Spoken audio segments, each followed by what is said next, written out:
Am I a brand? Are you a brand? That's what we're asking today on this episode of Spark Talks. Here to explain why the answer goes far deeper than just a simple yes is Marco Iannucci, Spark's head of strategy. Hey, what's going on? You got Vanessa looking at me. I didn't realize I had to say something. I'm Vanessa Zucker, Spark's marketing manager and your host. Let us know how you handle your own personal brand and what you think of the other topics we're bringing up today by tweeting us at SparkPR. So Marco, as someone who highly curates my own online messaging across all platforms, and yes, that does include Facebook, you don't need to convince me. But what is up with this negativity I see surrounding being called a brand? I just think it's one of these, it's not a new concept. It's not a new negativity. I've been hearing about this for 20 years. You go to a cocktail party, go to a friend's house on a barbecue, someone hears you work in marketing, and it feels like that anti-establishment, anti-corporate, no, I'm not a brand, I'm just a person. And I think now we're seeing it more with, why do we got to put a label on something? But the bottom line is, yeah, everyone's building their brand today, and whether they want to agree with it or not, in essence, that's what we do. And thanks to the advent of internet and globalization, if you put yourself out there, whether you're aware, such as yourself, or not aware, you're building a brand, and it's going to have implication to the more people you talk to. And with my friends, and very much of the mind that, I am me, and I put myself out there, and I'm less concerned with the criticisms I face because I know what I'm putting out there. But if you are one who does care and are trying to build a following or a presence, then who you are as a person versus whether you're starting a company is going to matter. And I actually thought the best way to do this was to just go through a list of definitions of brand. And, you can take out brand and say myself and see how much they relate to just being a person. All right, so do you want to tag team these? Yeah. So I can start with the first one. It's actually by the American Marketing Association, and see how they define brand.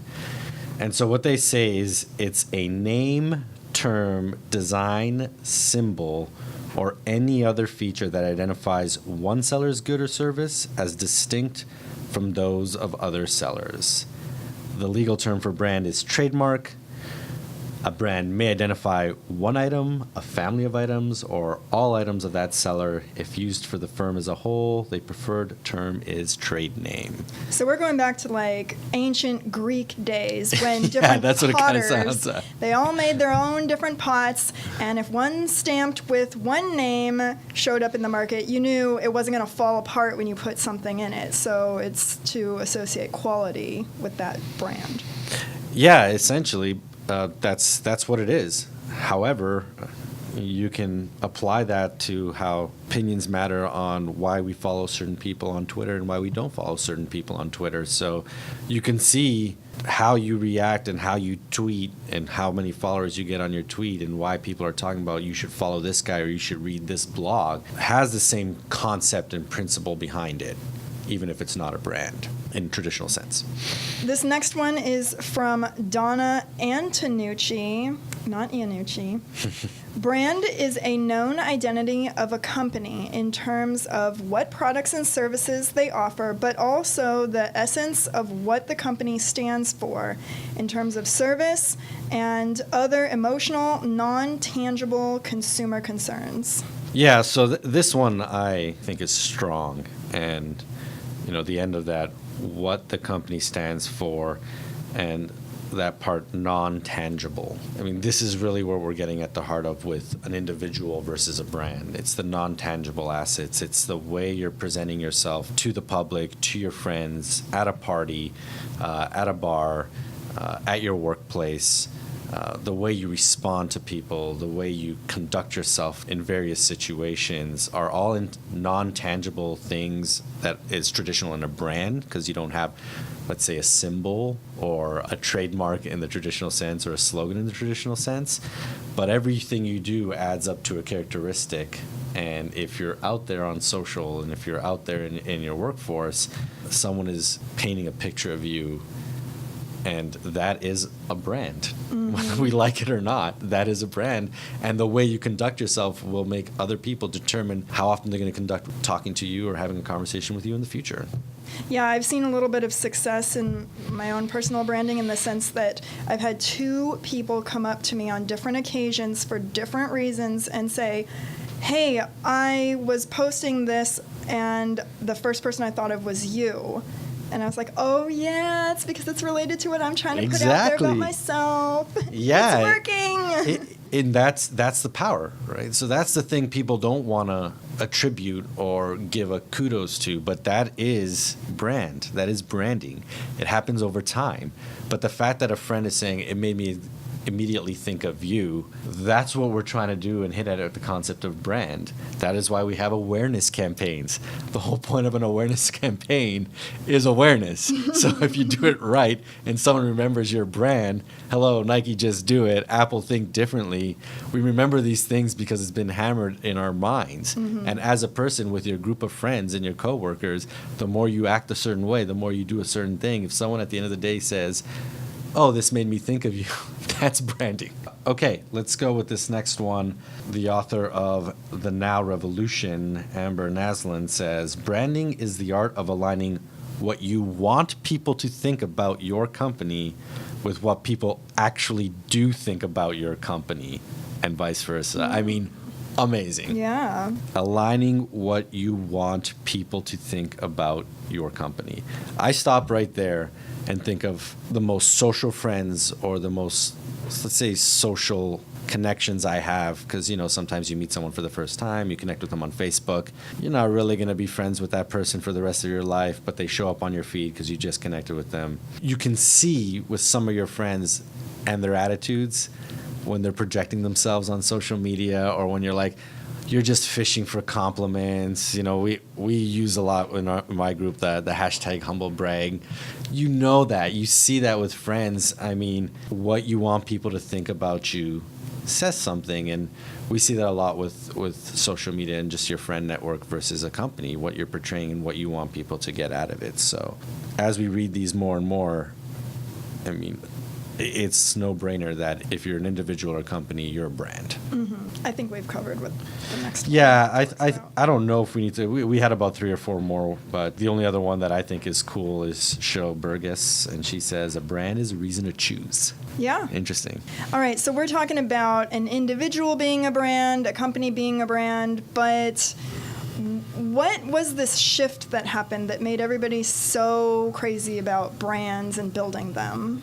Yeah, great question. I think the key shift, it wasn't a big bang. It wasn't over an instant. All of a sudden we had this and it perpetuated. I think this built over time as we got more sophisticated in our marketing, as we got more sophisticated in the social tools we use as individuals and as companies.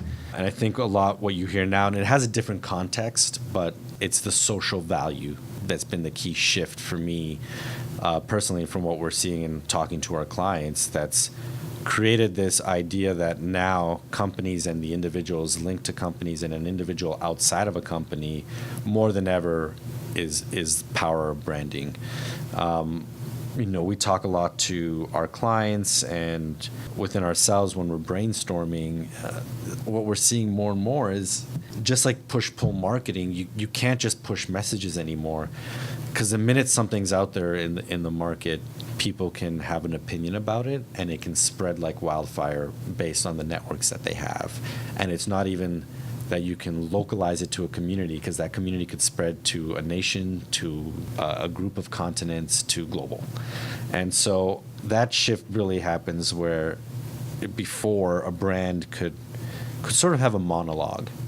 Here's who I am, here's what I do, here's what I want you to think about me, here's my commercial on TV. And now it's a conversation. Now it's here's my position on something, but have an opinion. And if I don't think this way, someone's going to have a negative response.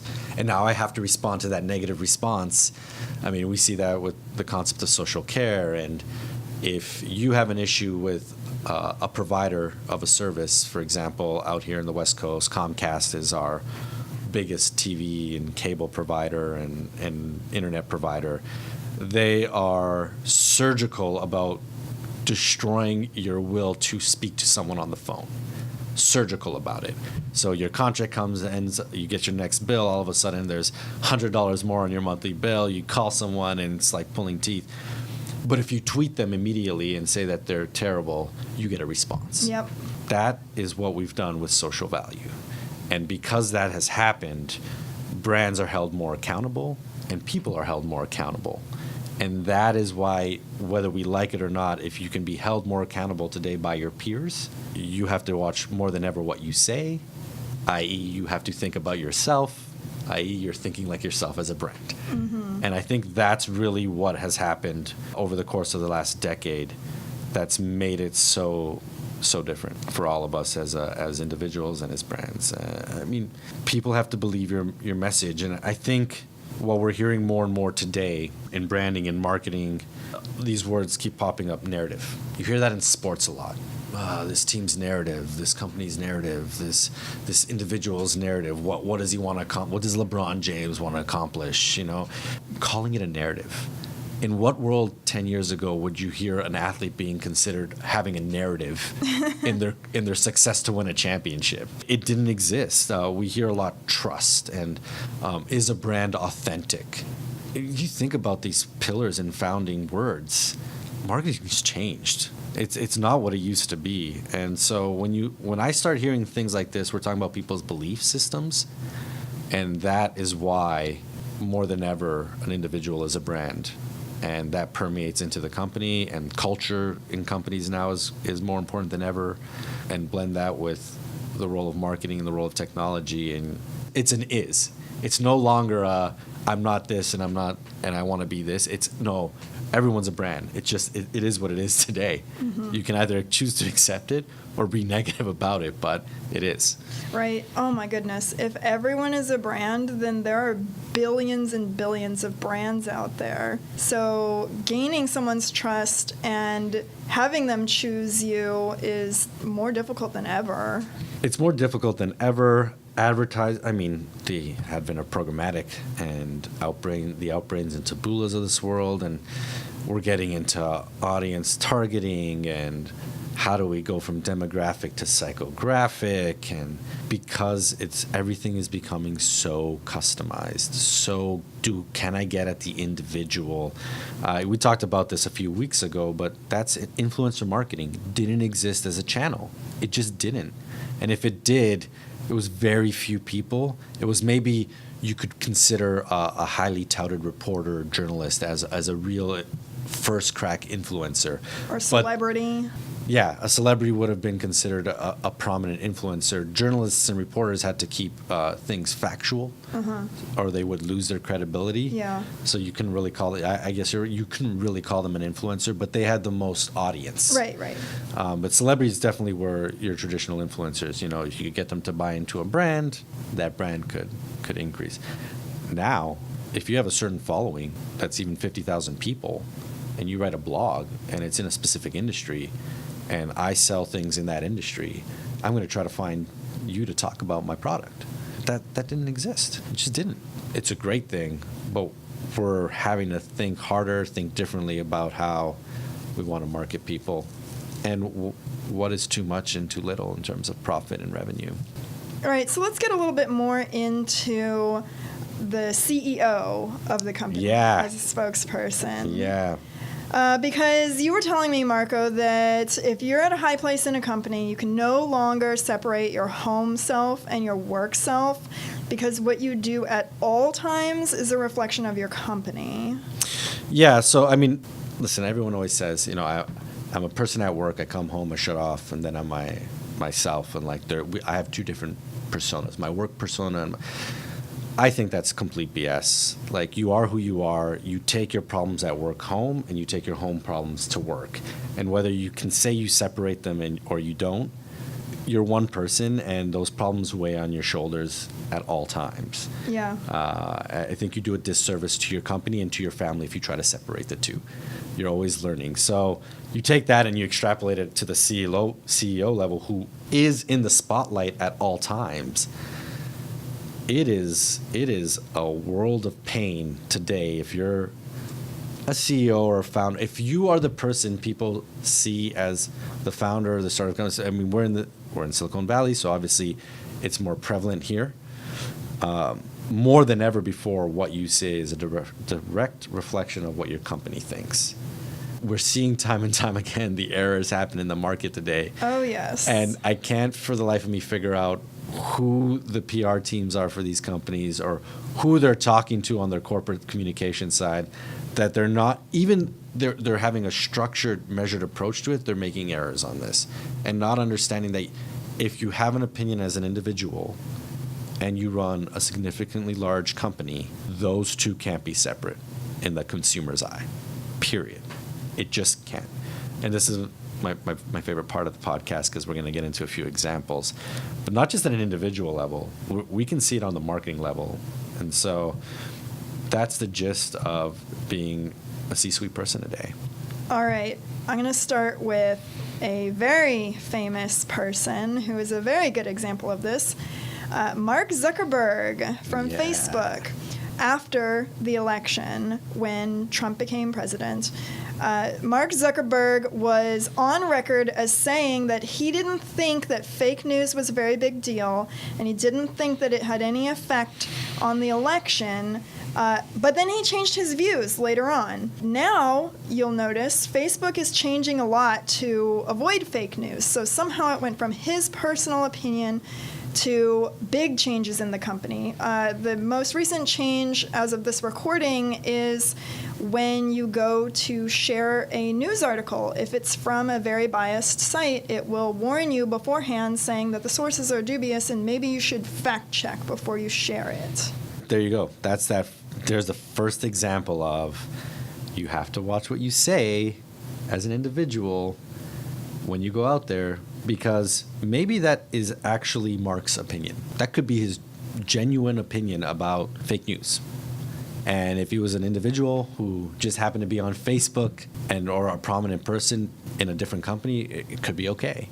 But you can't say that when you run Facebook. You just can't, because it's a measured response to a loaded question, and people are listening who use the platform. You know, Mark's done some pretty incredible things. Don't get me wrong. Facebook is a great platform. It's brought to light a lot of things that are happening in the world and in our country. He's a huge donator. I mean, he's given millions of dollars in the hundreds to schools in New York State. But every time you do one of these nice things, if it's turning around and Facebook isn't operating the way it is, you just seem like either false or ingenuine, if that's the word, if that's a negative word of genuine. So you really got to watch what you say. I mean, probably the catalyst for why they had to launch this fact check is because he said that right when he said it, you know. Right, and everybody on his post where he said it has been commenting saying that Facebook is their maybe not main, but very big source of news. They do see Facebook as a media company, even if they don't produce their own media. The distribution is just so large that people go there first when they're looking for news. Yeah, if you're a global platform saying that you are now so global that you really can't grow because you've tapped the population, you're a media company. Whether you like it or not, you're a media company. And you have weight. You have significant weight. So, again, you really have to be thinking, to a certain extent, I feel happy yet sad for founders of large companies today. There used to be a time where the best thing to do was be quiet and stay quiet. And the more you stayed in the shadows, you let the brand and the company do its thing. You know, but that was a time when most CEOs were the average age of 50, 55, 60. Today, we run into a situation where a lot of our C-suites and our founders are in their mid-20s with more money than they know what to do with, and mid-30s. Smart, sharp, and growing companies. We used to talk about this all the time on the sports side. All these scandals that come out of players, you know, shutting down a store for a day that costs $10,000 or spending $1 million on a party. But no one ever stopped to think, it's like, well, you just gave a 19-year-old a $3 million contract. what do you think a 19-year-old's going to do with $3 million if no one's helping that person manage their money?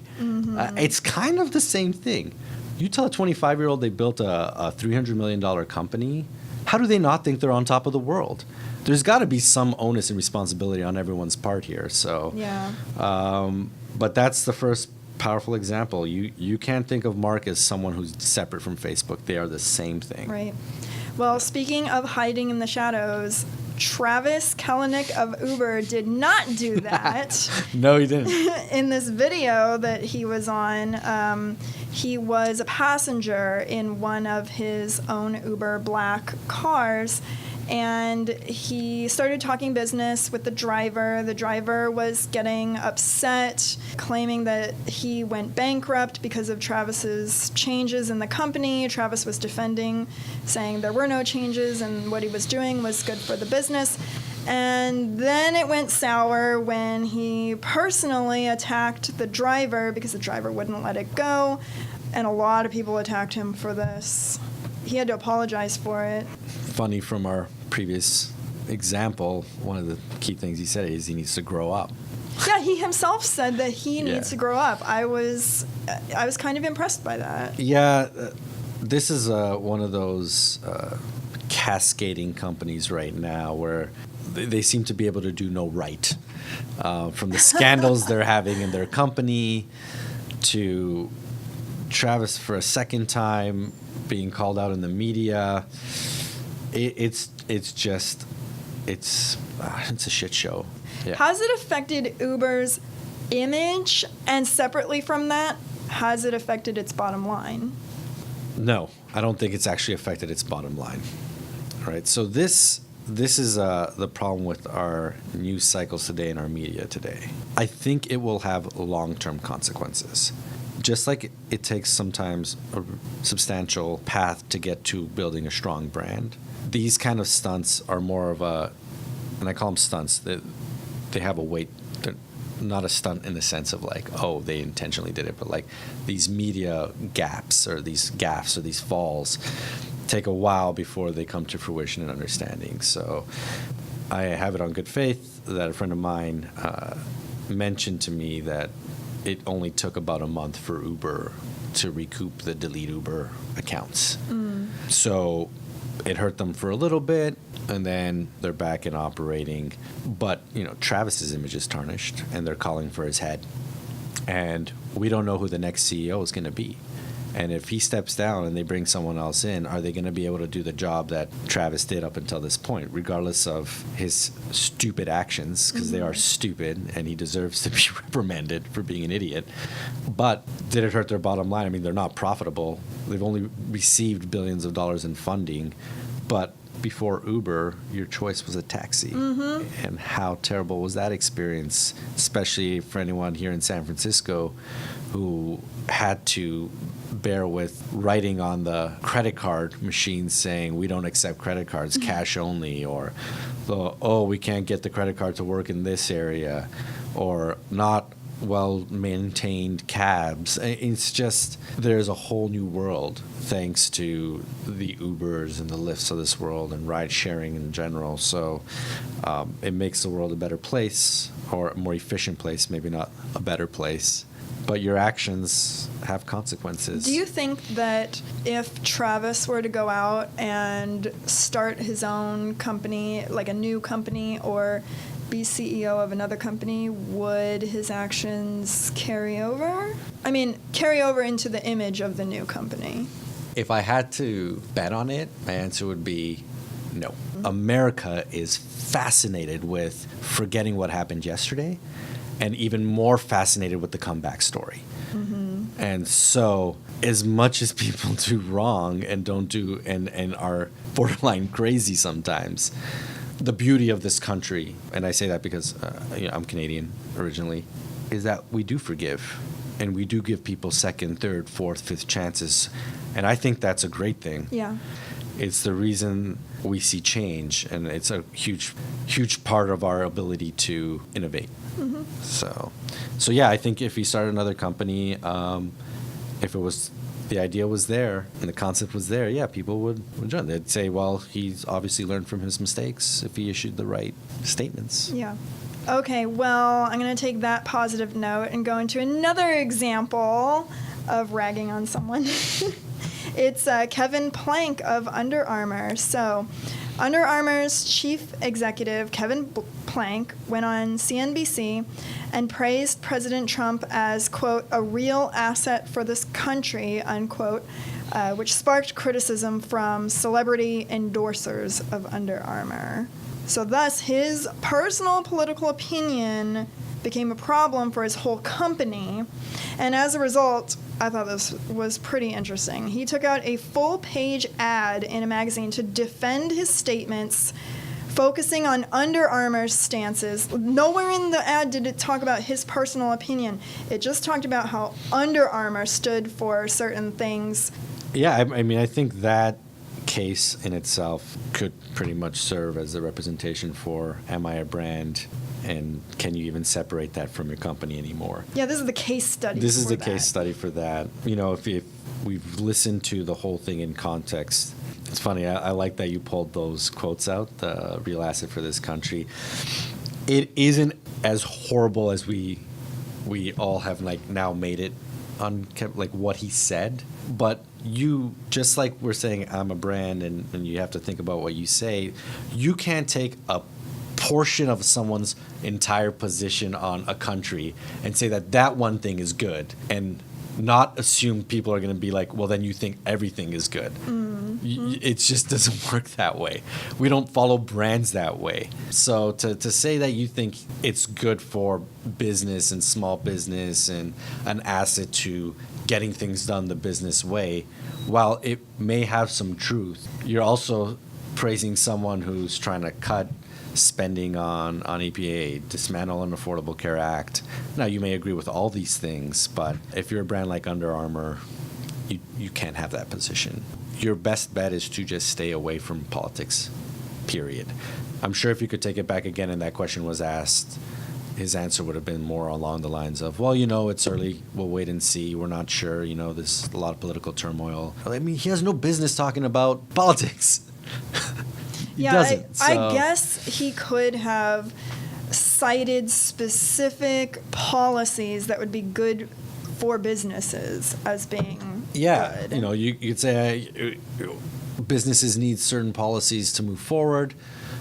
We'll see if they get approved or not, but we're excited for the times ahead, and that can be taken as excited because you're going to battle or not battle. So, again, another off-the-cuff comment, kind of, and you get your top Under Armour, arguably your top sponsor in Steph Curry, responding with, if you remove the E and the T, then I agree with you, suggesting that the president's an ass, not an asset. So I mean, I know a lot of people have had opinions about this, but the bottom line here is you go on record as saying that as an individual, that the company was attacked massively.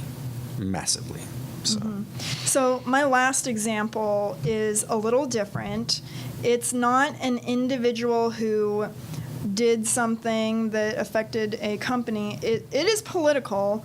It's about the difference between Trump and Obama, Republicans and Democrats, specifically related to the Affordable Care Act. Because the Affordable Care Act got the nickname of Obamacare, so it was directed toward one individual in particular. And a lot of people don't support that one individual, which resulted in such an overuse of the nickname that people got confused, and some people were quoted as saying that they supported the Affordable Care Act but did not support Obamacare. That's a big problem for a brand. It's a huge problem, and it's the political climate we live in right now. It was that one comment that kind of, we saw that interview and a bunch of people saying they didn't realize that the Affordable Care Act was Obamacare. That was on Jimmy Kimmel. Yeah, and it was, I struggle a lot with this one because this country, from an outside perspective, is very polarizing because you only have these two options, you're either Republican or Democrat, but then you get ego in the mix, and here's where we're at. Looking back, when they labeled this thing Obamacare, one strategy could have been, and I don't know if it actually would have been better or worse. People wanted it to seem like the president at the current moment was doing action, was creating action. So it was fitting to call this thing Obamacare and give the ego of Obamacare. But really, it was upon that party to say, no, this is the Affordable Care Act. It's for America. It's not an individual. No, this is for the Affordable Care Act. This is for America. This is for America. They didn't do that. And so all of a sudden you get a new president and it's like, let's kill Obamacare. And all of a sudden you have all this mess. But everyone's Trump, Trump, Trump. Everything you read is Trump, Trump, Trump, Trump, Trump. To use our words, switch the narrative. Start saying Republican, Republican, Republican, because that's the party in charge. And see what happens. Just see what happens.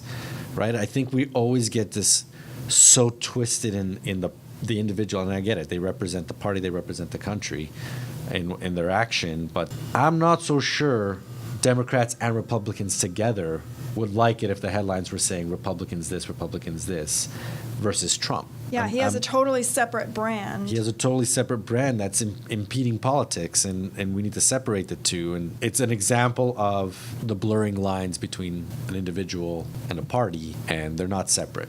All right, well, since everybody has their soapbox they can stand on, I'm going to give you, Marco, a chance to tell us about your personal brand.